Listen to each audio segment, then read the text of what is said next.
unsay advantage niya? It has a multiple access road, such as pwede ta moagi pa uptown, mismo sa sentro sa uptown, going to SM City, uptown. And you also have an access here on the South Diversion Road, going to Taguana Road, going to the downtown area. It's just a short drive going to Gaisano Uptown kung gusto ta mag-grocery. And then schools such as Roseville, Corpus Christi. Pinakaduol nato diri nga school is Roseville. And Corpus Christi, Xavier University Grade School and High Schools, just a minute's drive. Then, such as hospitals. Naatay hospital diri sa Uptown, St. Francis Hospital. Kung malls pod nga gusto ta magsuri-suroy, well, we have SM Uptown. And then, mga coffee shops, dool ra pod kaayo diri sa Uptown. And kung banks pod, na pod tayo BDO na pinakaduol, which is naa siya sa Xavier Estates nga commercial area na locate. We also have RCBC, BPI, and East-West Bank or China Bank. So naapod siya sa Pueblo Business Park. So if you're interested in this property and want to check in person, ayaw gyud mo kaulaw. Just message us on our official Facebook page at GMZ Properties page.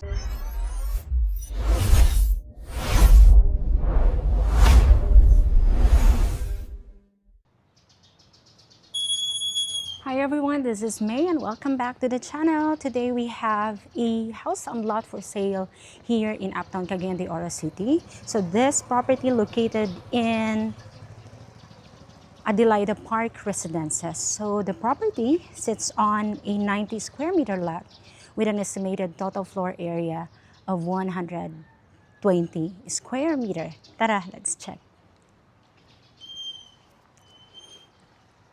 As we enter, you'll find this parking space which can accommodate 2 vehicles. So, mo ni ang naka-advantage niya. Aside from that, ang akong ganahan yun diri is the airflow. Hangin yun kaayo siya, which kay nga no, elevated manggod siya. So, diri mo agi from here, so bugnaw, hangin, nindot yun kaayo. And then, moving forward, naa siya space for laundry area. So, naka-screen na siya. Then, naanapod siya faucet. So, dili lang na mo kaayo ipakita karon kay naapay mga gibutang nga mga gamit. Then, this door leads to the dining and kitchen area, pero dili ta mo agi diha. So, here, on this side is the porch area, which naka-cover na siya. Mo na yung advantage niya. Then, now, let's check it out. Tara!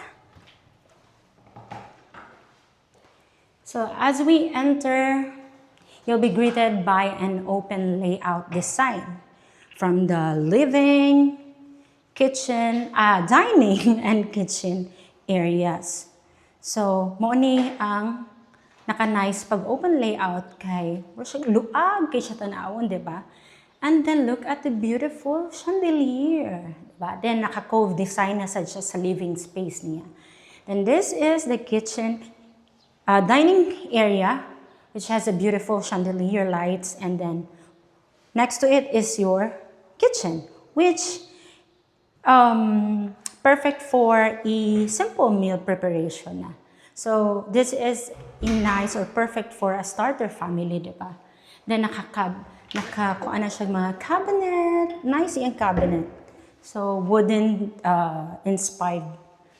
Then here, on this side, na po siya mga shelves for your goods, for even kitchen utensils. So, sink. And then, as you can see, naka-sliding window na po siya. So, nanay grills. Diba? So, naano po siya aircon. Included na siya. So, now, we're done here. Let's check the first bedroom. So sa mga nangita og balay nga gusto na ay bedroom on the ground floor, kani siya nga balay. Check it out. Naa. Aside from that nga naa, dako pagid siya space. So now we are here on the first bedroom on the ground floor. So as you can see, very spacious siya, di ba? Then Na siya sliding window, tapos owning window, naka-grills na siya. And aside from that, na po siya provision for a window type aircon. And next to it, naatay shared bathroom. Nga, a very spacious shared bathroom. So, nana siya mga fixtures, your shower, your water closet, your shower area, and your vanity or sink. And napaka-space here sa baba sa imuhang stairs for storage. Now, let's head up to the second floor. So, siminto ang iyahang stairs and then steel ang iyang handrail.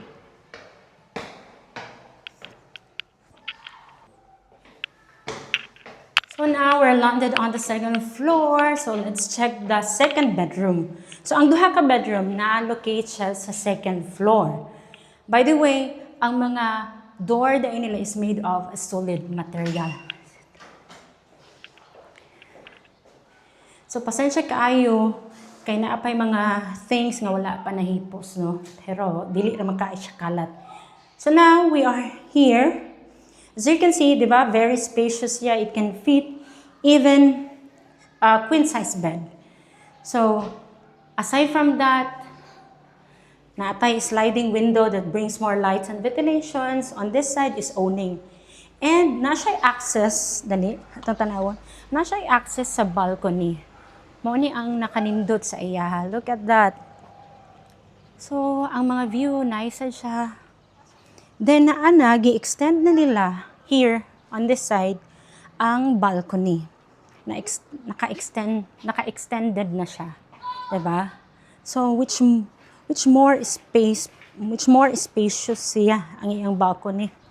O, diba? Nice ka. And then, here, daghan pa kay greens nga makita nimo on that side. Then, hangin gid kay siya. I love it. Oo. So, now, let's check the last bedroom, which is ang total bedroom is tulo lang. So, it has a 3-bedroom and 2 toilet and bath. So, atong i-check ang ikaduhang bedroom. So, tada! So, this is very spacious. So, it can fit up to, I think this is king-size bed or queen-size bed.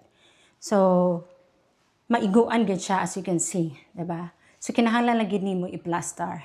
Now, very spacious. Then, here, nagya po kay access sa balcony.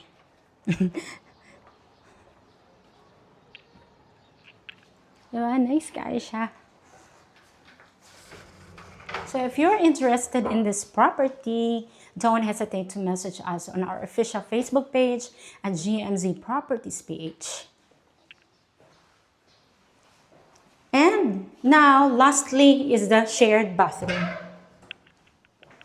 So this is the shared bathroom on the second floor. So again, this is the shower area, your water closet, and your vanity.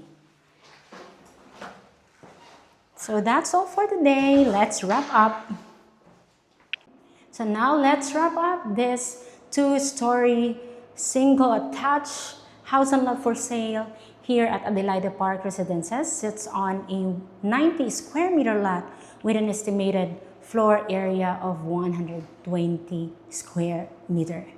It features 3 bedrooms, 2 bathrooms, 1 car parking space, 1 to 2 car parking space.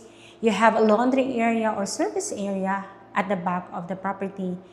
You have living, dining, and kitchen areas. Adelaida Park Residences is located in an upper Balulang, Cagayan de Oro City, which is part siya ni Xavier Estates. But this is specifically located in the diversion road, which you can access on the south diversion going to Taguanaw. What's nice about this, or unsay advantage niya, it has a multiple access road, such as pwede ta moagi pa uptown, mismo sa sentro sa uptown, going to SM City, uptown. And you also have an access here on the South Diversion Road, going to Taguana Road, going to the downtown area. Kung gusto ninyo ma-lessen or to avoid traffic. And you also have an access going to Makanhan. Pagawas mo Makanhan to downtown.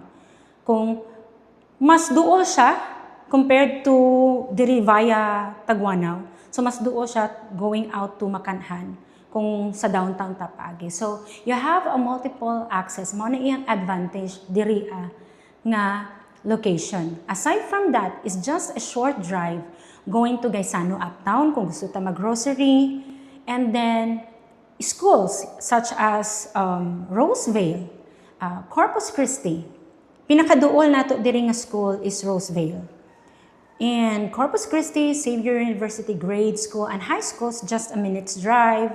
Then such as hospitals. Naatay hospital diri sa Uptown, St. Francis Hospital. Kung most pod nga gusto ta magsuroy-suroy, well, we have SM Uptown. And then, mga coffee shops, dool ra pud kaayo diri sa Uptown. And kung banks pod, na pud tay BDO na pinakaduol, which is naa siya sa Xavier Estates nga commercial area na locate. We also have RCBC, BPI, and East West Bank or China Bank. So, naa pud siya sa Pueblo Business Park. So if you're interested in this property and want to check in person, ayaw gyud mo kaulaw to message us on our official Facebook page or contact us on our contact details on the description box below. If you like this video, please make sure to like, share, and subscribe so you won't miss any of our latest video. Bye!